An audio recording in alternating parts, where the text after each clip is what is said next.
ഈ മനുഷ്യർ പലപ്പോഴും ബന്ധങ്ങളെ വലിയ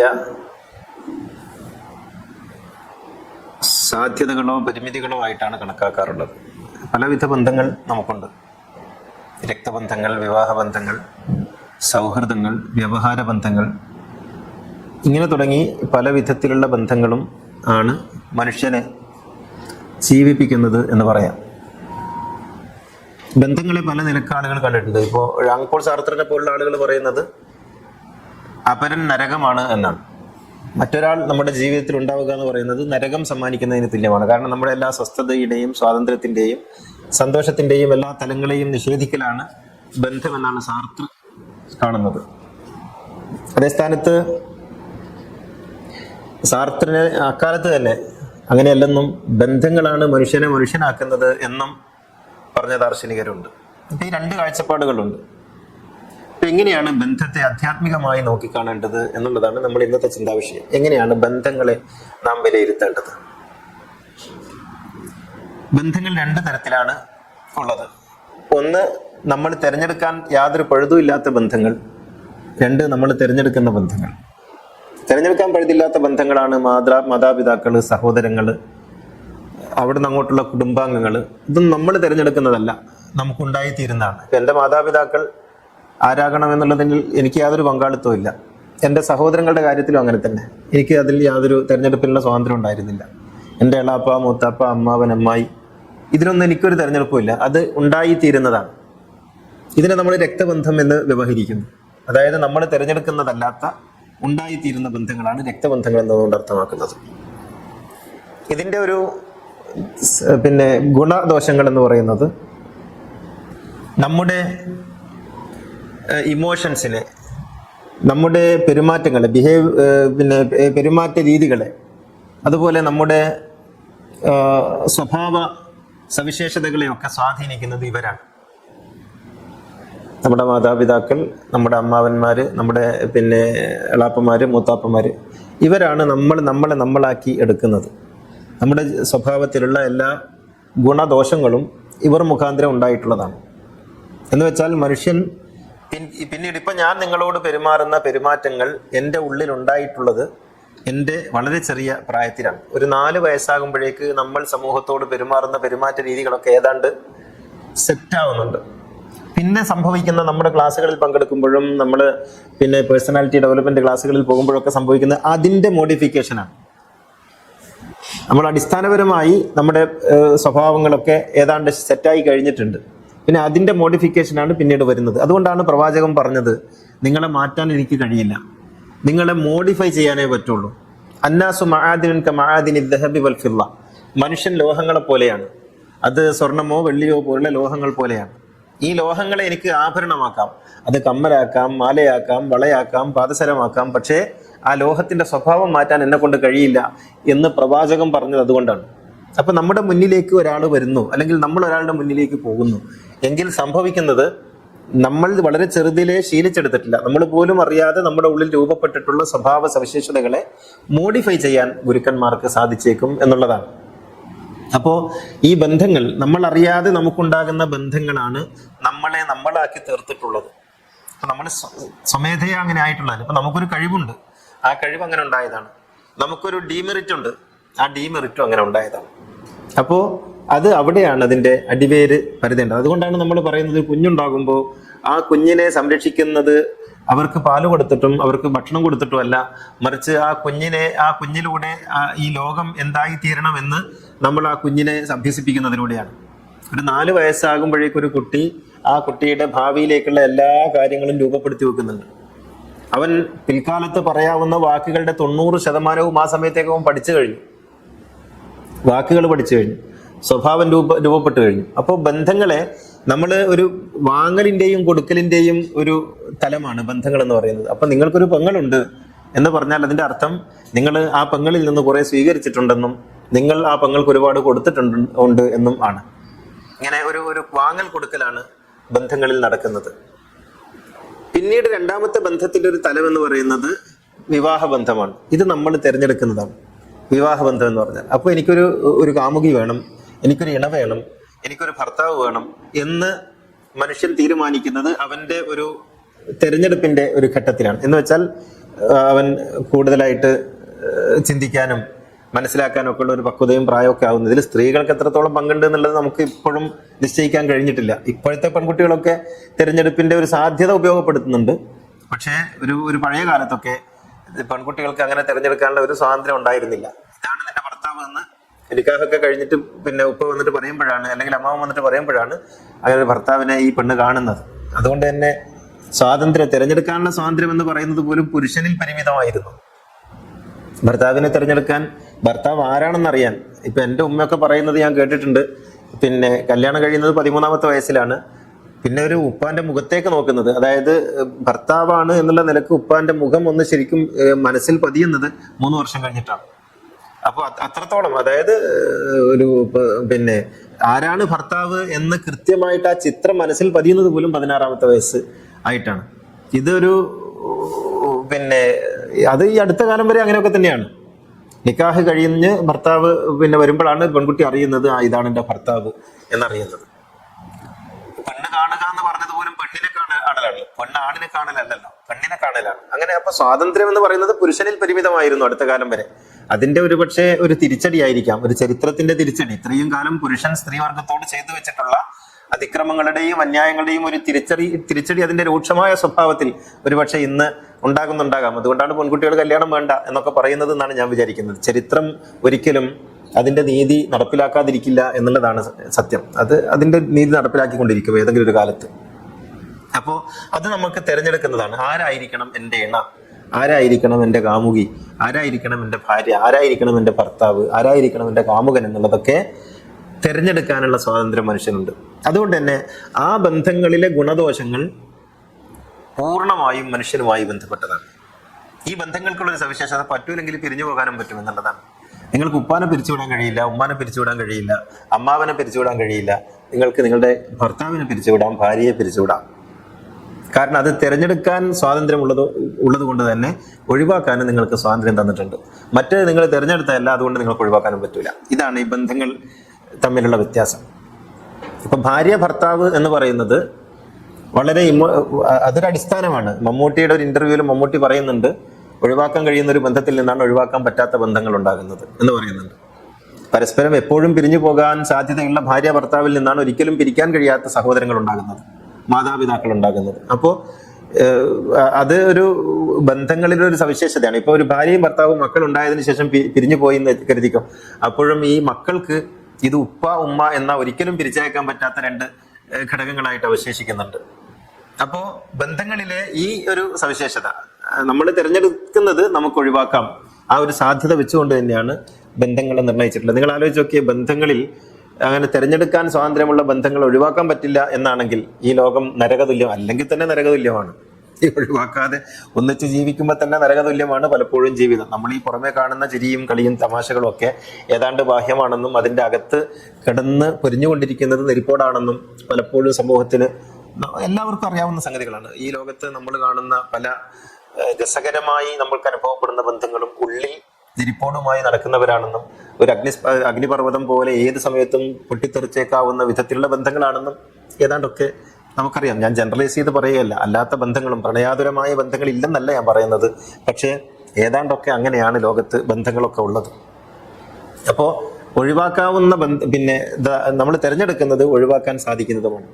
മൂന്നാമത് മറ്റൊരു തരം ബന്ധങ്ങളുള്ളത് വ്യാവഹാരികമാണ്, വളരെ പെരിഫറൽ ആയിട്ടുള്ള. നിങ്ങൾക്ക് ഞാനൊരു സാധനം വിൽക്കുന്നു, നിങ്ങൾ എന്നോടൊരു സാധനം വാങ്ങുന്നു, നമ്മൾ തമ്മിൽ കടമിടപാട് നടത്തുന്നു, നമ്മൾ തമ്മിൽ ചില വ്യവഹാരങ്ങൾ നടത്തുന്നു. ഈ വ്യാവഹാരികമായ ബന്ധങ്ങളുണ്ട്. ഇത് വളരെ കണ്ടീഷണലാണ്, വളരെ പെരിഫറലാണ്. അത് എപ്പോൾ വേണമെങ്കിലും നമുക്ക് നടക്കുന്ന സമയത്തുള്ള ബന്ധങ്ങളാണ്. നമ്മൾ ഒന്നിച്ച് യാത്ര ചെയ്യുന്നു, ബസ്സിൽ യാത്ര ചെയ്യുന്നു, തൊട്ടടുത്ത ഒരാൾ ഇരിക്കുന്നുണ്ട്, അയാൾ ഞാൻ 2 മണിക്കൂർ സഹയാത്രികരാണ്, അത് കഴിഞ്ഞാൽ നമ്മൾ ഇറങ്ങി പോകുന്നു. ഇതിങ്ങനെയുള്ള ഒരു പിന്നെ വ്യാവഹാരിക ബന്ധമുണ്ട്. ഇത് സാധാരണ മനുഷ്യന്റെ സാമൂഹിക ജീവിതത്തിൽ സ്വാഭാവികമാണ്. നാലാമത്തെ മറ്റൊരു തരം ബന്ധം സൗഹൃദങ്ങളാണ്. സൗഹൃദങ്ങളെ ഏത് ഗണത്തിലാണ് പെടുത്തുക? അത് രക്തബന്ധമല്ല, അത് വൈവാഹിക ബന്ധം, ഒരു എഗ്രിമെന്റിന്റെ അടിസ്ഥാനത്തിലുള്ള ബന്ധമല്ല, അവിടെ ഒരു വാങ്ങൽ കൊടുക്കലുകൾ എന്നുള്ള വ്യവഹാര ബന്ധവുമല്ല. അതിനപ്പുറത്തുള്ള, എന്നാൽ ഇതിനേക്കാളൊക്കെ ഇമോഷണലായിട്ട് വളരെ ഡെപ്തുള്ള, ആഴമുള്ള ബന്ധമാണ് സൗഹൃദം എന്ന് പറയുന്നത്. അതിനെ ഖുർആൻ ആ അർത്ഥത്തിൽ തന്നെ അംഗീകരിക്കുന്നുണ്ട്. ഖുർആൻ പറയുന്നത് നിങ്ങൾക്ക് നിങ്ങളുടെ പിതാവിന്റെ വീട്ടിലോ മാതാവിന്റെ വീട്ടിലോ അമ്മാവിന്റെ വീട്ടിലോ എളാപ്പയുടെ വീട്ടിലോ ഒക്കെ പോയി ഭക്ഷണം കഴിക്കുന്നത് പോലെ നിങ്ങളുടെ ആത്മമിത്രത്തിന്റെ വീട്ടിലും, പിന്നെ അങ്ങനെയാണ് പറയുന്നത്. സദീഖ് എന്ന പദമാണ് ഖുർആൻ സൂറത്തുൽ നൂറിലെ 60-ാമത്തെ ആയത്തിൽ ഉപയോഗിക്കുന്നത്. നിങ്ങൾക്ക് നിങ്ങളുടെ ആത്മമിത്രത്തിന്റെ വീട്ടിലും കയറി ഭക്ഷണം കഴിക്കാം എന്ന് പറയുമ്പോൾ ബന്ധങ്ങളുടെ ആഴത്തെ ഖുർആൻ അളക്കുന്നത് ഈ നേരത്തെ പറഞ്ഞ 3 ബന്ധങ്ങൾക്കും അപ്പുറത്ത് ഒരു ആഴത്തിലുള്ള സൗഹൃദം മനുഷ്യനുണ്ടാകണം എന്നുള്ളതാണ്. ആഴത്തിലുള്ള സൗഹൃദം ഇല്ലെങ്കിൽ മനുഷ്യൻ അവന്റെ പകുതി പിന്നെ എന്താണ് ഒരു തുരുത്തായി പോകുന്നുണ്ട്, മരുഭൂമിയായി പോകുന്നുണ്ട് എന്നുള്ളതാണ്. ആഴത്തിലുള്ള സൗഹൃദങ്ങൾ ഉണ്ടാകണം. അപ്പോൾ ബന്ധങ്ങളെ ഞാൻ അതേക്കുറിച്ച് പറയാനല്ല ഞാനിപ്പോൾ ഉദ്ദേശിക്കുന്നത്. അപ്പോൾ ബന്ധങ്ങളെ നമ്മൾ ഇങ്ങനെയാണ് നിശ്ചയിക്കേണ്ടത്. ഈ ബന്ധങ്ങൾ എങ്ങനെയാണ് നമ്മുടെ അധ്യാത്മ ജീവിതത്തെ ബാധിക്കുന്നത് എന്നുള്ളതാണ്. അധ്യാത്മ ജീവിതത്തെ ബാധിക്കുന്നത് ബന്ധങ്ങൾ എന്ന് പറയുന്നത് നമുക്ക് ദൈവത്തിൻ്റെ അനുഭവങ്ങൾ തരുന്ന ഇടങ്ങളാണ് എന്നതാണ്. ഇതാണ് അധ്യാത്മമായ കാഴ്ചപ്പാട്. ബന്ധങ്ങൾ ദൈവത്തിൻ്റെ അനുഭവങ്ങൾ നമുക്ക് നൽകുന്നു. അപ്പോൾ എങ്ങനെയെങ്കിലും ബന്ധങ്ങളെ പരിപാലിച്ചുകൊണ്ട് പോകും. അങ്ങനെ നമ്മളിപ്പോൾ ബന്ധങ്ങളെ കുറിച്ച് പറയുമ്പോഴൊക്കെ നമ്മളെപ്പോഴും പറയാറുള്ളത് നിങ്ങൾ മാതാപിതാക്കളെ ബഹുമാനിക്കണം, മാതാപിതാക്കളെ ആദരിക്കണം, നിങ്ങൾ അവരോടുള്ള കടപ്പാടുകൾ ചെയ്യണം, അവരോട് നല്ല വാക്ക് പറയണം. ഇത് ഒരു നിയമപരമായ വർത്തമാനമാണ്. നിങ്ങളുടെ മാതാപിതാക്കൾക്ക് നിങ്ങൾ നല്ലത് ഒക്കെ ചെയ്ത്, ഇത് നിയമപരമായ ഒരു വർത്തമാനമാണ്. അങ്ങനെ ചെയ്തിട്ടില്ലെങ്കിൽ നിങ്ങൾ കുറ്റക്കാരാണെന്നൊക്കെ പറയുന്നത് ഒരു നൈയാമികമായ വർത്തമാനമാണ്. പക്ഷെ അധ്യാത്മ മേഖലയിൽ എത്തുമ്പോൾ അങ്ങനെയല്ല പറയുന്നത്. നിങ്ങൾ ദൈവങ്ങളായി കാണുക എന്നുള്ളതാണ്. നിങ്ങളുടെ മാതൃദേവോ ഭവ, പിതൃദേവോ ഭവ, ഗുരുദേവോ ഭവ, അതിഥി ദേവോ ഭവ എന്നൊക്കെ പറയുന്നിടത്ത് നമ്മൾ ദൈവത്തെ കാണുക എന്നുള്ള ഒരു മനോഭാവത്തിലേക്ക് എത്തുന്നുണ്ട്. നിങ്ങളുടെ പിതാവ് നിങ്ങളുടെ കാണപ്പെടുന്ന ഒരു ദൈവമായി, മാതാവ് കാണപ്പെടുന്ന ഒരു ദൈവമായി അനുഭവപ്പെടുന്ന ഒരു അനുഭവ തലത്തിലേക്ക് അതിനെ വളർത്തിയെടുക്കുക. അങ്ങനെ വരുമ്പോൾ ഇപ്പോൾ നിങ്ങൾ നോക്ക്, നിങ്ങൾക്ക് പടച്ചവൻ നിങ്ങൾ ഒരു ദുരിതം ഉണ്ട്, കഠിനമായ വേദനയുണ്ട്, രോഗം വന്നു. അപ്പൊ നിങ്ങൾ എന്ത് പറയും? പടച്ചവനെ ചീത്ത പറയില്ലല്ലോ. അപ്പൊ എന്ത് പറയും? അത് പടച്ചവന്റെ വിധിയായിരിക്കും. ഞാൻ അതിന്റെ ഏറ്റവും സാമാന്യ തലത്തിലാണ് വരുന്നത് കേട്ടോ. അത് പടച്ചവന്റെ വിധിയായിരിക്കും, ക്ഷമിക്കുക എന്ന് പറയുന്ന ആ തലം നിങ്ങൾ പിതാവിലേക്ക് ചേർത്ത് വെച്ച് കൊടുക്കും, അല്ലെങ്കിൽ മാതാവിലേക്ക് ചേർത്ത് വെച്ച്. മാതാവ് നിങ്ങൾക്കൊരു വേദന, ഒരു പെയിൻഫുൾ ആയിട്ടുള്ള എക്സ്പീരിയൻസ് സമ്മാനിക്കുന്നു. അപ്പോൾ നേരത്തെ പറഞ്ഞതുപോലെ പറയാം, ഇത് പടച്ചവൻ തന്നതാണ്, ഇത് ഉമ്മ എനിക്ക് തരുന്നതാണ്, അതുകൊണ്ട് ഞാൻ ക്ഷമിക്കുക എന്ന് ദൈവത്തെക്കുറിച്ച് നിങ്ങൾ പറയുന്ന ആ വാക്ക് ഉമ്മയിലേക്ക് ചേർത്തൊന്ന് പറഞ്ഞു നോക്കൂ. അല്ലെങ്കിൽ ഇത് പിന്നെ ഉപ്പ എൻ്റെ കാണപ്പെട്ട ദൈവമാണ്, അപ്പൊ ദൈവത്തിൽ നിന്നുള്ളതാണിത്, അതുകൊണ്ട് ഞാൻ ക്ഷമിക്കലാണ് വേണ്ടത് എന്ന ഒരു ദൈവികമായ ഒരു അനുഭവമാക്കി അതിനെ പരിവർത്തിപ്പിക്കാൻ സാധിച്ചാൽ പിന്നീട് പ്രശ്നമില്ല. അതോടുകൂടി തീരുന്നുണ്ട്. പിന്നെ അടുത്തതിലേക്ക് കിടക്കുന്നു. അപ്പൊ നിങ്ങൾക്ക് എന്തുകൊണ്ട് ദൈവത്തെ പഴി പറയാൻ കഴിയുന്നില്ലെന്ന് ചോദിച്ചാൽ, ദൈവവും നമ്മളും തമ്മിലുള്ള ഒരു ബന്ധത്തെ വിശുദ്ധിയുടെ തലത്തിൽ കാണുന്നു. മാതാവും നമ്മളും തമ്മിലുള്ള ബന്ധത്തെ ആ ഒരു വിശുദ്ധിയുടെ തലത്തിലല്ല, മറിച്ച് നമ്മൾ കാണുന്നത് അതൊരു വ്യവഹാര തലത്തിലാണ്. ഉമ്മ എന്നെ അങ്ങനെയൊന്നും ചെയ്യാൻ പാടില്ല എന്നാണ് നമ്മൾ കണക്കാക്കുന്നത്. അപ്പൊ ഒരു വിശുദ്ധിയുടെ തലം അവിടെ രൂപപ്പെടുന്നില്ല, ഒരു നിയമത്തിന്റെ തലത്തിലാണ് നമ്മൾ കാണുന്നത്. അപ്പൊ ഉമ്മയും മക്കളും എന്ന ഒരു ബന്ധത്തെ നമ്മൾ കാണുന്നത്, ഉമ്മ നമ്മളെ പിന്നെ പ്രസവിച്ചു, ഉമ്മ നമ്മളെ പരിചരിക്കുന്നു, ഞാൻ ഉമ്മാക്ക് വേണ്ടുന്ന നോക്കാൻ അങ്ങോട്ട് ചെയ്തു കൊടുക്കുന്നുണ്ട്, അതോടുകൂടി അത് കഴിയുന്നു എന്നുള്ളതാണ്. അവിടെ ഒരു വിശുദ്ധിയുടെ തലം രൂപപ്പെടുന്നില്ല. വിശുദ്ധിയുടെ തലം രൂപപ്പെടാത്ത കാലത്തോളം നമുക്ക് എപ്പോഴും ഈ ബന്ധങ്ങളെ കുറിച്ച് പരാതികൾ ഉണ്ടായിക്കൊണ്ടിരിക്കും. എൻ്റെ പിതാവിനെ കുറിച്ചും എൻ്റെ മാതാവിനെ കുറിച്ചും നമുക്ക് പരാതികൾ ഉണ്ടായിക്കൊണ്ടിരിക്കും.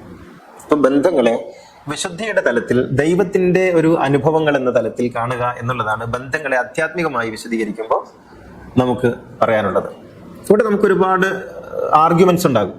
എൻ്റെ ഉമ്മ നിങ്ങൾ വിചാരിക്കുന്ന പോലെയൊന്നുമല്ല. എൻ്റെ ഉമ്മ വളരെ ക്രൂരമാണ്. എൻ്റെ ഏട്ടത്തിയോട് പെരുമാറുന്ന പോലെയല്ല എന്നോട് പെരുമാറുന്നത്. ഏട്ടത്തിയോട് ഭയങ്കര സോഫ്റ്റാണ്, എന്നോട് ഭയങ്കര മോശമായിട്ടാണ് പെരുമാറുന്നത് എന്ന് നിങ്ങൾക്ക് ആർഗ്യൂ ചെയ്യാം. അല്ലെങ്കിൽ നിങ്ങൾക്ക് പറയാം, എൻ്റെ ഉമ്മ ഭയങ്കര കാശിന്റെ ആളാണ്, പണത്തിന്റെ ആളാണ്, അപ്പോൾ ചെലവ് ചെയ്യുന്നിടത്തൊക്കെ ഭയങ്കരമായ പ്രശ്നങ്ങളുണ്ട് എന്ന് പറയാം. അല്ലെങ്കിൽ പറയാം, എൻ്റെ ഉമ്മ എനിക്കൊട്ടും സ്നേഹം തന്നിട്ടില്ല, എന്നെ പരിചരിച്ചിട്ടില്ല എന്ന് പറയാം.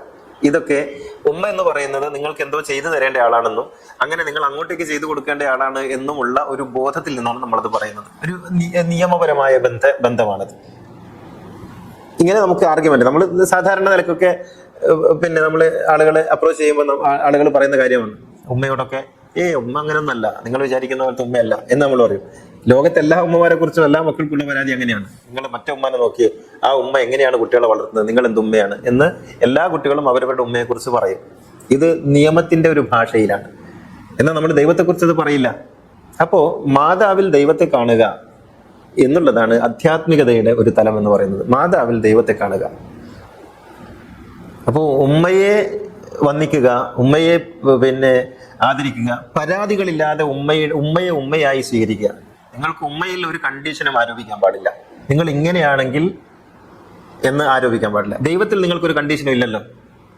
ദൈവം നിങ്ങളെ പെണ്ണാക്കി ആണാക്കി പഠിച്ചതുകൊണ്ട് നിങ്ങൾക്ക് ഇതുവരെ ഒരു പരാതി ഉണ്ടായിട്ടില്ലല്ലോ. എന്നെ എന്തുകൊണ്ട് പെണ്ണാക്കി, എന്നെ എന്തുകൊണ്ട് ആണാക്കി ദൈവത്തോട് നിങ്ങൾ ചോദിച്ചിട്ടില്ലല്ലോ. ദൈവത്തിൽ നിങ്ങൾക്കൊരു പരാതിയും ഇല്ലാത്തതുപോലെ നിങ്ങളുടെ മാതാവിൽ നിങ്ങൾക്കൊരു പരാതിയും ഇല്ലാതിരിക്കുക. ഒരു പരാതിയും ഉണ്ടാവരുത്. ദൈവത്തിൽ നിന്ന് കിട്ടുന്നതൊക്കെ നിങ്ങൾ എങ്ങനെ സ്വീകരിക്കുന്നുവോ അതേമാതിരി സ്വീകരിക്കുക. ഉമ്മയിൽ നിങ്ങളൊരു ഗുണവും ആരോപിക്കാതിരിക്കുക. നിങ്ങൾ എന്നോട് സ്നേഹത്തോടെ പെരുമാറുക, അങ്ങനെ ഒരു ഗുണം, അങ്ങനെ ഒരു കണ്ടീഷൻ ഉമ്മയിൽ ആരോപിക്കാതിരിക്കുക, പിതാവിൽ ആരോപിക്കാതിരിക്കുക. ഇതാണ് ബന്ധങ്ങളിലെ ആധ്യാത്മികത. നിങ്ങൾ ഉപാധികൾ വെക്കാതിരിക്കുക, നിരുപാധികമായ ബന്ധത്തെ സ്വീകരിക്കുക. ഇത് എളുപ്പമാണെന്ന് ചോദിച്ചാൽ എളുപ്പമല്ല, പക്ഷേ ഇത് വളരെ പീസ്ഫുള്ളാണ്. മാതാപിതാക്കളുമായി ബന്ധപ്പെട്ട് നമ്മുടെ മനസ്സ് അത്രത്തോളം അങ്ങ് ഇഴുകിച്ചേരുന്നതിന്, നമുക്ക് പരാതികളില്ലാതാകുന്നതിന് വലിയ സഹായകമാണത്. ഒരു കണ്ടീഷനും വെക്കാതിരിക്കുക, കംപ്ലീറ്റ് നമ്മൾ സറണ്ടർ ചെയ്യുക മാതാപിതാക്കളോട്. ഇങ്ങനെയൊക്കെ ആയിരിക്കണം എന്ന് വിചാരിക്കാതിരിക്കുക. ഇത് അനിവാര്യമായൊരു കാര്യമാണ് ആധ്യാത്മിക മേഖലയിൽ. ഞാൻ രണ്ടാമത്തെ ബന്ധത്തിലേക്ക് വന്നാലോ, ഇണകളുമായി ബന്ധപ്പെട്ട അല്ലെങ്കിൽ നമ്മൾ തിരഞ്ഞെടുക്കുന്ന ബന്ധങ്ങളുമായി ഉള്ള കാര്യങ്ങളിൽ ആധ്യാത്മികത എന്താണ്? അവിടെ പ്രണയമാണ്. നിങ്ങൾ മാതാപിതാക്കളുമായി പ്രണയബന്ധത്തിലൊന്നല്ല ആകേണ്ടത്, മാതാപിതാക്കളുമായി ദൈവബന്ധത്തിലാണ്. അത് ഒരു വിശുദ്ധിയുടെ തലമാണ്. എന്നാൽ രണ്ടാമത്തത് ഒരിക്കലും വിശുദ്ധി എന്ന ഒരു പദം അവിടെ ചേരില്ല. അവിടെ പ്രണയമാണ്. നിങ്ങൾ പ്രണയിക്കുക എന്നുള്ളതാണ്. അവിടെ എങ്ങനെയാണ് പ്രണയിക്കുക എന്ന് പറയുന്നത്? പരസ്പര ആദരവോടുകൂടി പ്രണയിക്കണം. ഒരാൾ മറ്റൊരാളെ അടിമപ്പെടുത്തുന്ന, ഒരാൾ മറ്റൊരാളെ കീഴ്പ്പെടുത്തുന്ന, ഒരാൾ മറ്റൊരാളെ കുറ്റപ്പെടുത്തുന്ന ഒരു തലത്തിൽ പ്രണയം അസാധ്യമാണ്. പ്രണയം തുല്യതയുള്ളിടത്തേ സാധിക്കുകയുള്ളൂ. ഒരിക്കലും മേൽ കീഴിൽ നിന്നുകൊണ്ട് പ്രണയം സാധ്യമല്ല. വെള്ളത്തിന്റെ ഒഴുക്ക് എപ്പോഴും, വെള്ളത്തിന്റെ മേൽഭാഗം നിങ്ങൾ നോക്കൂ, വെള്ളത്തിന്റെ മേൽഭാഗം എപ്പോഴും ഒരേ തലമാണ്. വെള്ളത്തിന്റെ മേലെ താഴെയും മീതെ ഉണ്ടാവില്ല. ഈ വെള്ളത്തിന്റെ പ്രതലം പോലെയായിരിക്കണം പ്രണയം. പ്രണയത്തിന് രണ്ട് തലങ്ങൾ ഉണ്ടാകരുത്. നിങ്ങൾക്ക് ഒരാളെ താഴെയാക്കാൻ ഉദ്ദേശിക്കുന്നുവെങ്കിൽ നിങ്ങൾക്ക് അയാളെ പ്രണയിക്കാൻ കഴിയില്ല, നിങ്ങൾക്ക് അയാളെ ഭരിക്കാൻ കഴിയും. നിങ്ങൾ ഒരാളെ കുറ്റപ്പെടുത്തുന്നുവെങ്കിൽ നിങ്ങൾക്ക് അയാളെ പ്രണയിക്കാൻ കഴിയില്ല, നിങ്ങൾക്ക് അയാളെ ഒരു പക്ഷേ മാനസികമായി അടിമപ്പെടുത്താൻ കഴിഞ്ഞേക്കും. പ്രണയം എന്ന് പറയുന്നത് എപ്പോഴും പരസ്പര ആദരവിന്റെയും തുല്യതയുടെയും പേരാണ്. അപ്പോൾ നിങ്ങൾക്കൊരു നല്ല കാമുകി ഉണ്ടാകണം, ഒരു നല്ല കാമുകൻ ഉണ്ടാകണം, നല്ല ഭാര്യ ഉണ്ടാകണം, നല്ല ഭർത്താവ് ഉണ്ടാകണം എങ്കിൽ നിങ്ങൾ ആദ്യമായി ചെയ്യേണ്ടത് നിങ്ങൾക്കുള്ള മേന്മകളെ ഇല്ലാതാക്കുക എന്നുള്ളതാണ്. റൂമി പറഞ്ഞതുപോലെ എല്ലാ വസ്ത്രവും ഊരിയെറിയുന്നിടത്താണ് ഭാര്യ ഭർത്തൃബന്ധം ആരംഭിക്കുന്നത് എന്ന് റൂമി പറയും. അത് ഈ വസ്ത്രമല്ല, നമ്മുടെ അഹമെന്ന വസ്ത്രമാണ്. അപ്പൊ ഞാൻ മേലെയാണ് എന്നൊരാൾ വിചാരിക്കുന്നുവെങ്കിൽ നിങ്ങൾ ഒരിക്കലും ഒരു ഭർത്താവാകില്ല, ഒരിക്കലും ഒരു ഭാര്യയാകില്ല, നിങ്ങൾ ഒരിക്കലും ഒരു നല്ല കാമുകനോ കാമുകിയോ ആവില്ല. നിങ്ങൾക്കൊരു ഭരണകർത്താവാകാം എന്നുള്ളതാണ്. ഇവിടെയാണ് ആധ്യാത്മികത പറയുന്നത് നാം മനുഷ്യരായി തീരുക എന്നുള്ളത് ദാമ്പത്യത്തിൻ്റെ, പ്രണയത്തിൻ്റെ ഏറ്റവും അനിവാര്യമായ ഒരു ഗുണമാണ്. അല്ലാതെ ഞാൻ ചെലവിന് കൊടുക്കുന്നു, ഞാൻ ജോലി ചെയ്യുന്നു, അല്ലെങ്കിൽ ഞാൻ ഭർത്താവാണ്, ഞാൻ മഹർ തന്നിട്ടുണ്ട് എന്നൊക്കെ ഭർത്താവ് പറയുമ്പോൾ, ഞാൻ നിങ്ങൾക്ക് വെച്ച് വിളമ്പി തരുന്നുണ്ട്, ഞാൻ നിങ്ങളുടെ വസ്ത്രം കഴുകി തരുന്നുണ്ട് എന്ന് ഭാര്യ പറയുമ്പോൾ അവിടെ പ്രണയമില്ലാതാവുകയും വ്യവഹാരങ്ങൾ ഉണ്ടാവുകയും ചെയ്യുന്നു. അപ്പോൾ ഒരു കൊടുക്കൽ വാങ്ങൽ ബന്ധം, അവിടെ ഒരു പ്രണയം പ്രവർത്തിക്കുന്നില്ല. പ്രണയം പ്രവർത്തിക്കാത്തത് കൊണ്ട് തന്നെ ശരീരങ്ങൾ തമ്മിലുള്ള ഒരു ഉരസൽ മാത്രമായി തീർന്നു പോകുന്നു പലപ്പോഴും ബന്ധങ്ങൾ എന്ന് പറയുന്നത്. അവിടെ ആധ്യാത്മികതയില്ല. പ്രണയമാണ് ആധ്യാത്മികതയുടെ കാതൽ എന്ന് പറയുന്നത്. അവിടെ ഈ ഒരു പാരസ്പര്യവും ഒരു ആദരവും എപ്പോഴും ഉൾച്ചേർന്ന് നിൽക്കണം. അതായിരിക്കണം അവിടെ അവരുടെ പശിമ എന്ന് പറയുന്നത്. ഇതാണ് മക്കളെയും ആക്കുന്നത്. നിങ്ങളുടെ മക്കൾ എന്തുകൊണ്ട് നിങ്ങൾ പറയുന്നിടത്ത് അല്ലെങ്കിൽ നിങ്ങൾ വിചാരിക്കുന്നിടത്ത് എത്തുന്നില്ല എന്ന് ചോദിച്ചാൽ, അല്ലെങ്കിൽ എന്തുകൊണ്ട് നിങ്ങളുടെ മക്കളെ നിങ്ങൾക്ക് മിസ് ചെയ്യുന്നു അല്ലെങ്കിൽ ലോസായി പോകുന്നു എന്ന് ചോദിച്ചാൽ, അതിന്റെ അർത്ഥം നിങ്ങൾ തമ്മിൽ പ്രണയമില്ല എന്നുള്ളതാണ്. നിങ്ങൾ തമ്മിൽ പ്രണയമില്ലാത്തടത്ത് മക്കളും മക്കളും ഭാഗത്ത് നിന്ന് അത്തരത്തിലുള്ള ഒരു ബന്ധം തിരിച്ച് പ്രതീക്ഷിക്കുന്നതിൽ അർത്ഥമില്ല.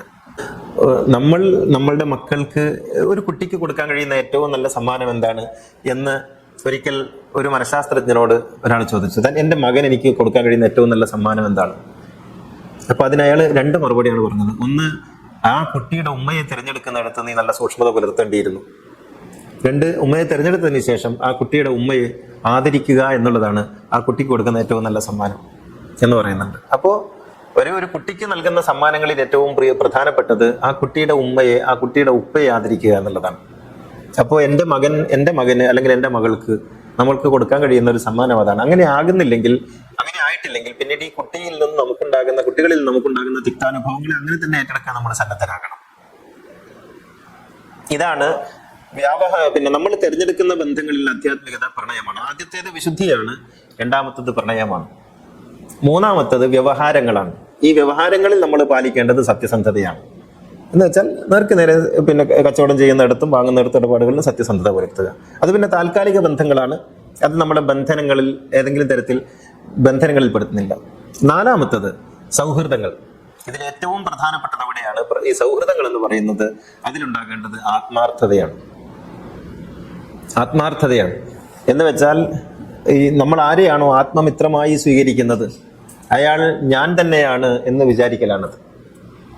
ഈ അർത്ഥത്തിൽ 4 തരം ബന്ധങ്ങളെയും നമുക്ക് സമീപിക്കാൻ കഴിഞ്ഞാൽ ജീവിതം സുന്ദരമായി. കാരണം നമ്മുടെ ജീവിതത്തെ സുന്ദരമാക്കുന്നത്, വികൃതമാക്കുന്നത്, നമ്മുടെ ജീവിതത്തെ പുഷ്കലമാക്കുന്നത്, വരണ്ടതാക്കുന്നതെല്ലാം ഈ ബന്ധങ്ങളാണ്. അപ്പൊ ബന്ധങ്ങളെ നമ്മൾ ഇങ്ങനെയാണ് സമീപിക്കേണ്ടത്. അപ്പോൾ ഈ ബന്ധങ്ങളെ കുറിച്ച് പറയുമ്പോൾ നമ്മൾ സ്വർഗനരകങ്ങളെ കുറിച്ച് പറഞ്ഞാൽ പോരാ. ബന്ധങ്ങളെ കുറിച്ച് പറയുമ്പോൾ നമ്മുടെ ഇവിടുത്തെ ജീവിതത്തെ കുറിച്ചാണ് പറയേണ്ടത്. ഇവിടുത്തെ ജീവിതമാണ് യഥാർത്ഥത്തിൽ ബന്ധങ്ങൾ ബാധിക്കുന്നത്. പരലോകത്ത് അതിന്റെ തുടർച്ചയായിട്ട് വരുന്ന ഒരു സംഗതിയാണ് ഇവിടുത്തെ ജീവിതം. നിങ്ങൾ ആലോചിച്ച് നോക്കിയാൽ നമ്മുടെ ജീവിതത്തിലുള്ള എല്ലാ പ്രശ്നങ്ങളും 99% പ്രശ്നങ്ങളും ബന്ധങ്ങളുമായി ബന്ധപ്പെട്ടതാണ്. സാമ്പത്തികമൊക്കെ വരുമ്പോൾ അതൊക്കെ അതിന്റെ അടിവേര് വരുന്ന അവിടെയായിരിക്കും, ബന്ധങ്ങളുമായി ബന്ധപ്പെട്ടതാണ്. അപ്പോ ഈ കാര്യങ്ങൾ ഓർത്താൽ മതി. ഒന്ന്, രക്തബന്ധങ്ങളിൽ വിശുദ്ധി പുലർത്തണം. സഹോദരങ്ങളുമായിട്ടുള്ള ബന്ധം വളരെ നേരിയ പിന്നെ ഒരു അതിർവരമ്പാണ് കേട്ടോ. ഈ സഹോദരങ്ങൾ തമ്മിലുള്ളത് ലോകത്തിലെ ഏറ്റവും ലോലമായ ബന്ധം ഏതാണെന്ന് ചോദിച്ചാൽ, ഏറ്റവും കൂടുതൽ തകരാൻ സാധ്യതയുള്ള ബന്ധം ഏതാണെന്ന് ചോദിച്ചാൽ, ഏറ്റവും കൂടുതൽ തകർന്നാൽ പിന്നീട് ചേരാൻ സാധ്യതയില്ലാത്ത ബന്ധം ഏതെന്ന് ചോദിച്ചാൽ സഹോദരങ്ങളാണ്. ജ്യേഷ്ഠാനുജന്മാരും ആങ്ങളമ്മ പെങ്ങന്മാരും തമ്മിലുള്ള ബന്ധം തകർന്നാൽ പിന്നെ ഒട്ടിച്ചേരാൻ വലിയ പണിയാണ്. തകരാൻ വളരെ എളുപ്പമാണ്. ഖുർആനിലെ 3 തരം ബന്ധങ്ങൾ പറയുന്നുണ്ട്, അല്ല 3 തരം സാഹോദര്യം പറയുന്നുണ്ട്. ഒന്ന്, ഇസ്മായിൽ ഇസ്ഹാഖ് പ്രവാചകന്മാരാണ്, അവര് സഹോദരങ്ങളാണ്. 2, യൂസുഫും യൂസുഫിന്റെ സഹോദരങ്ങളും, അത് പ്രവാചകന്റെ മക്കളാണ്, ഒരാൾ പ്രവാചകനുമാണ്. 3-മത്തേത് ഹാബീൽ കാബീൽ, ഇവരും പ്രവാചക പുത്രന്മാരായിട്ടാണ് പറയപ്പെടുന്നത്. ഇവിടെയൊക്കെ കൊലപാതകങ്ങൾ നടക്കുന്നുണ്ട്. ഹാബീലിനെ കാബീൽ കൊല്ലുന്നുണ്ട്, ജ്യേഷ്ഠാനുജനെ കൊല്ലാണ്. അതുപോലെ യൂസുഫ് നബിയുടെ സഹോദരങ്ങൾ യൂസുഫ് നബിയെ കൊല്ലാൻ വേണ്ടി ശ്രമിക്കുന്നുണ്ട്, കൊല്ലാൻ വേണ്ടി എറിഞ്ഞളയുന്നുണ്ട്. പിന്നെ മൂസ ഹാറൂൻ അവിടെ ദേഷ്യം പിടിക്കുന്നുണ്ട്, താടി പിടിച്ച് വലിക്കുന്നുണ്ട്. പിന്നെ ഇസ്മായിൽ ഇസ്ഹാഖ് ബന്ധങ്ങളിൽ കാര്യമായിട്ട് നമുക്കൊന്നും കാണാൻ കഴിയാത്തത് അവർ രണ്ടുപേരും 2 നാട്ടിലായിരുന്നു എന്നുള്ളതുകൊണ്ടാണ്. പരസ്പരം കണ്ടിരുന്നെങ്കിൽ ചിലപ്പോൾ അവിടെ അടി നടക്കുമായിരുന്നു. അപ്പോൾ സാഹോദര്യ ബന്ധം എന്ന് പറയുന്നത് വളരെ പെട്ടെന്ന് തകരാൻ സാധ്യതയുള്ള ബന്ധമാണ്. അവിടെ എന്ത് ചെയ്യണം? ആരെങ്കിലും ഒരാൾ താണു കൊടുക്കാൻ തയ്യാറാകണം, ആരെങ്കിലും ഒരാൾ ആ വിശുദ്ധിയെക്കുറിച്ച് ഓർമ്മയുള്ള ആളാകണം, അല്ലെങ്കിൽ കൊലപാതകം വരെ നടക്കാന്നാണ് ഖുർആൻ പറയുന്നത്. 1 സെന്റ് ഭൂമിക്ക് അല്ലെങ്കിൽ ഒരു പുരയിടത്തിന്റെ ഒരു കല്ലിന്റെ കഷ്ടത്തിലൊക്കെ പലതും നടക്കും. അപ്പൊ സാഹോദര്യ ബന്ധം എപ്പോഴും പളുങ്ക് പാത്രം പോലെ കൊണ്ടു നടക്കണം. ആരെങ്കിലും ഒരാൾ താണു കൊടുക്കണം, മറ്റേ ആൾ ജയിച്ചോട്ടെ നോക്കണം, ജയിക്കാൻ സമ്മതിക്കണം. സാഹോദര്യ ബന്ധം നിലനിൽക്കാൻ, ജ്യേഷ്ഠാനുജന്മാർ തമ്മിലുള്ള ബന്ധം നിലനിൽക്കാൻ മറ്റേ ആൾ ജയിക്കട്ടെ എന്ന് വിചാരിക്കണം, എന്നിട്ട് ഉണ്ടാതിരിക്കണം. അവിടെ തോൽവിയും ഈഗോയും പ്രശ്നമാക്കരുത്. ഈഗോ പ്രശ്നമാക്കിയാൽ അത് തകരും. ഇനി തകർന്നാലോ കൂടിച്ചേരാൻ വലിയ പ്രയാസമാണ്. കാരണം ഇവരെ കൂട്ടിച്ചേർക്കുന്ന കണ്ണിയില്ല. പ്രത്യേകിച്ച് മാതാപിതാക്കൾ മരിച്ചുപോയതാണെങ്കിൽ പിന്നെ ഇത് കൂടിച്ചേരുന്ന പ്രശ്നമേ ഇല്ല, കൂടിച്ചേരുന്ന ഒരു സാധ്യതയില്ല. ഭാര്യയും ഭർത്താവും തെറ്റിയ മക്കള് ഒരു സാധ്യതയാണ്. ഉമ്മയും മക്കളുമാണ് തെറ്റുന്നതെങ്കിൽ ഉമ്മ എങ്ങനെയായാലും ഇങ്ങോട്ട് വരും. സഹോദരങ്ങൾ തമ്മിൽ തെറ്റിയാൽ ഉമ്മയും ബാപ്പയും ഇല്ലാത്ത സഹോദരങ്ങളാണെങ്കിൽ, മരിച്ചുപോയവരാണെങ്കിൽ പിന്നെ ഇവർ ചേരാൻ ഒരു സാധ്യതയില്ല. ഇവരെ കൂടെയുള്ളവരൊക്കെ ഇവർ അകറ്റിക്കൊണ്ടിരിക്കും. കാരണം ഇവരുടെ 2 പേരുടെയും ഇണകൾ പരസ്പരം ഒരു ബന്ധമില്ലാത്തവരാണ്. ഇവര് തമ്മിൽ അകലുന്നില്ല, അവർക്കൊരു പ്രശ്നമില്ല. അപ്പോൾ ഈ ഘടകങ്ങളൊക്കെ ഇവരെങ്ങനെ അകറ്റി പോയിക്കൊണ്ടിരിക്കും. അപ്പോൾ സാഹോദര്യം തകരാതിരിക്കാൻ ശ്രദ്ധിക്കണം. തകർന്നാൽ അത് വലിയ പ്രശ്നമാണ്. അതെ, ലോകത്തിലെ ഏറ്റവും വലിയ ശത്രുക്കളൊക്കെ സഹോദരങ്ങളായിരുന്നു. ദാരാഷിക്കോനെ കൊന്നത് ഔറംഗസീബാണ്, സ്വന്തം സഹോദരനാണ്. ലോക ചരിത്രത്തിൽ നമ്മൾക്ക് എപ്പോഴും എവിടെയും നമുക്കത് കാണാൻ കഴിയും. ഇപ്പോഴും നടന്നുകൊണ്ടിരിക്കുന്നത് അങ്ങനെയൊക്കെ തന്നെയാണ്. അപ്പോൾ സാഹോദര്യ ബന്ധം എന്ന് പറയുന്നത് വളരെ പ്രധാനപ്പെട്ട ഒരു വളരെ നേർത്ത, വളരെ ദുർബലമായ ഒരു ബന്ധമാണ്. ഒരു വയറ്റിൽ കടന്നുള്ളതാണ് അതിന്റെ കാര്യം. ഒരേ മുറ പിടിച്ച് വളർന്നു എന്നൊക്കെ ഉള്ളതാണ്. പരസ്പരം ബന്ധിപ്പിക്കുന്ന വേറെ ഘടകങ്ങളൊന്നുമില്ല. അതുകൊണ്ട് അത് വളരെ ശ്രദ്ധിക്കേണ്ടതാണ്. അപ്പോൾ ഞാൻ പറഞ്ഞു വരുന്നത് അവിടെയൊക്കെ വിശുദ്ധിയുടെ ഒരു മാനമാണ് കാത്തു സൂക്ഷിക്കേണ്ടത്. രണ്ടാമത്തെ അടുത്ത് പ്രണയം നഷ്ടപ്പെടുന്ന എല്ലാ ദാമ്പത്യവും നിത്യ ദുരിതവും നിത്യ നരകവും സമ്മാനിച്ചുകൊണ്ടിരിക്കും. അത് പിന്നെ നമ്മൾ ലോകത്ത് അനുഭവിച്ചുകൊണ്ടിരിക്കുന്നതല്ലേ. പ്രണയം നഷ്ടപ്പെട്ട ബന്ധങ്ങൾ. ഈ ബന്ധങ്ങളുടെ മറ്റൊരു പ്രത്യേകത എന്താണെന്നറിയാം? നമുക്ക് സ്വന്തമായി കഴിഞ്ഞാൽ നമ്മളുടെ അധികാരം അവിടെ പ്രവർത്തിച്ചു തുടങ്ങും. അവിടെ പിന്നെ ഈ അധികാരം പ്രവർത്തിക്കുന്നിടത്ത് പ്രണയം നഷ്ടപ്പെടും. പ്രണയം നഷ്ടപ്പെടുന്നിടത്ത് ജീവിതം നരകതുല്യമായി തീരും. ഭയങ്കര പ്രശ്നമല്ലേ? ഒരു വീട്ടിൽ രണ്ടാളുകൾ ജീവിക്കുന്നു, പക്ഷെ അവർ രണ്ടുപേരും പിന്നെ ഭൂഖണ്ഡത്തിലാണ് എന്നതുപോലെ. അല്ലെങ്കിൽ ഒരു മുറിയിൽ രണ്ടാളുകൾ ഒരു കട്ടിലിൽ കിടക്കുന്നു, അവർ രണ്ടുപേരും രണ്ട് ഭൂഖണ്ഡത്തിലാണെന്നതുപോലെയാണ്. ഇതിനേക്കാൾ ഭീകരമായ ഒരു നരകാനുഭവം വേറെ ഏതാ ഉള്ളത്? ഇങ്ങനെ ഈ ഒരു തലം രൂപപ്പെട്ടു വരുമ്പോൾ ഉണ്ടാകുന്ന പ്രശ്നം നമ്മൾ നിരന്തരമായി തളർന്നു പോകുന്നു എന്നുള്ളതാണ്. നിരന്തരമായി മനുഷ്യൻ തളർന്നു പോകും. അതുകൊണ്ടാണ് പലപ്പോഴും പിന്നെ ഇത് മാഷക്കൊക്കെ അറിയാൻ പറ്റും, ഈ കൗൺസിലിംഗ് സെന്ററുകളിലേക്കൊക്കെ വരുന്ന ദാമ്പത്യം എന്ന് പറയുന്നത് വളരെ കലുഷിതമാണ്. അവിടെ പ്രണയം നഷ്ടപ്പെട്ടു പോകുന്നു. മനുഷ്യൻ പ്രണയിച്ചാൽ എന്താ കുഴപ്പം? പ്രണയിച്ചാൽ ഇപ്പോൾ ഈ ഒരു 75-80 വയസ്സൊക്കെ ആകുമ്പോൾ മനുഷ്യന്മാർ 2 കട്ടിലിൽ കിടക്കാൻ തുടങ്ങും, 2 റൂമിൽ കിടക്കാൻ തുടങ്ങും. അവർ തമ്മിൽ ദേഷ്യമൊന്നും ഇല്ലെങ്കിൽ പോലും. ഇത് വലിയ പ്രശ്നമാണ്. അപ്പൊ മക്കൾ എന്ത് വിചാരിക്കുന്നൊക്കെയാണ് വിചാരിക്കുക. എന്താണ് മക്കൾ വിചാരിക്കുക? പേരക്കുട്ടികൾ എന്ത് വിചാരിക്കും? എന്താണ് വിചാരിക്കേണ്ടത്? നിങ്ങൾ അങ്ങനെ കിടന്നുകൊണ്ടല്ലേ ഈ മക്കളും പേരക്കുട്ടികളൊക്കെ ഉണ്ടായത്. അതിന്റെ അപ്പുറത്ത് പറഞ്ഞ് വിചാരിക്കാനാണ്. നിങ്ങൾ അങ്ങനെ കിടന്നത് കൊണ്ടുണ്ടായി തീർന്നല്ലേ ഇവരൊക്കെ. പിന്നെ ഇപ്പൊ പ്രത്യേകിച്ച് എന്ത് വിചാരിക്കാനാണ്? ശരിക്കും ഭാര്യയും ഭർത്താവും ഒന്നിച്ചുണ്ടാകേണ്ടത് എപ്പോഴാണ്? യൗവനത്തിലല്ല. നമ്മുടെ മക്കളൊക്കെ ദൂരെ മാറി പോയി ആരും ഇല്ലാതാകുമ്പോൾ ഒന്നിച്ച് വർത്താനം പറയാനും, ഒന്നിച്ച് ചേർത്ത് പിടിക്കാനും, ഒന്നിച്ച് കെട്ടിപ്പിടിക്കാനും. ശരിക്കും പ്രണയം പൂക്കേണ്ടത് വാർദ്ധക്യത്തിലാണ്. എന്തുകൊണ്ടാണെന്നറിയില്ല, നമ്മളൊക്കെ വരണ്ടു പോകുന്നത് വാർദ്ധക്യത്തിലെത്തുമ്പോഴാണ്. പിന്നെ കണ്ടാ മിണ്ടൂല, ഒന്ന് ചിരിക്കൂല, 2 തലങ്ങളിൽ 2 തുരുത്തുകളിലൊക്കെ ആയിപ്പോവും. അവിടെ പ്രണയം നഷ്ടപ്പെട്ടു പോകുന്നുണ്ട്. അപ്പോൾ ഈ ഒരു തലമാണ് പലപ്പോഴും നമുക്കില്ലാതെ പോകുന്നത്. പ്രണയം എന്ന് പറയുന്നത് നമ്മുടെ ഉള്ളിൽ നിന്ന് ഇല്ലാതാകുന്ന കാലത്ത് വീട് നരകം. പ്രണയശൂന്യമായ വീട്, നിങ്ങൾ ആലോചിച്ച് നോക്കിയാൽ ഈ പ്രണയശൂന്യമായ വീട്ടിൽ പ്രാവ് പോലും കൂട് കൂട്ടൂല. പ്രാവ് പോലും കൂട് കൂട്ടൂല. ഉള്ള പ്രാവ് ഒഴിഞ്ഞു പോകും. കാരണം പ്രണയമില്ലാത്ത വീട് അത്രമേൽ ശുഷ്കമായിരിക്കും, അത്രമേൽ വരണ്ടതായിരിക്കും. എല്ലാ സൗകര്യങ്ങളും ഉണ്ടാവും. പ്രണയം ഇല്ലെങ്കിൽ പിന്നെ ഒരു കാര്യമില്ല, നരകമാണത്. അവിടെ പ്രണയം ഉണ്ടാകണം, ഇടപാടുകളിൽ സത്യസന്ധത ഉണ്ടാകണം, സൗഹൃദങ്ങളിൽ ആത്മാർത്ഥത ഉണ്ടാകണം. എങ്കിൽ നമ്മുടെ ജീവിതം സ്വർഗമാണ്. അല്ലെങ്കിൽ ജീവിതം ഇവിടെ തന്നെ നരകായിത്തീരും. ഇതാണ് ബന്ധങ്ങളെക്കുറിച്ച് നമ്മൾ പറയുമ്പോൾ ആധ്യാത്മികമായ അനുഭവങ്ങളായിട്ട് നമ്മൾ കാണേണ്ടത്.